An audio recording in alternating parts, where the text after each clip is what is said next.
Oi, oi, oi, meus amores. Como vocês estão?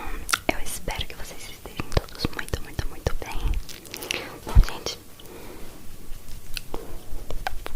tô aqui de novo com a mesma roupa dos outros vídeos, porque vou gravar 300 num dia só e não quero trocar a roupa e ainda tô com o cabelo molhado. Enfim, acho que isso não importa muito, né? Eu acho.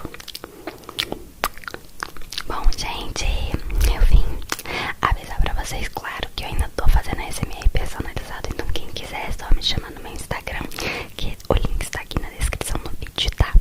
E eu acho que eu vou deixar nos comentários também. Enfim, galera linda do meu coração, hoje eu vim trazer um vídeo que eu fiz num dos vídeos passados, últimos aí que eu fiz. E uma menina, eu acho que foi uma menina, me pediu pra eu fazer um vídeo inteiro só passando o dedo e pincel no microfone. Então é isso que eu vou fazer. Eu espero muito que vocês gostem e que eu ajude vocês a relaxar pelo menos um pouquinho.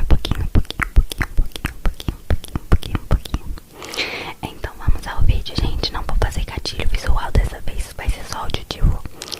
E também eu vou calar a boca agora. Eu vou parar de falar e deixar só o gatilho.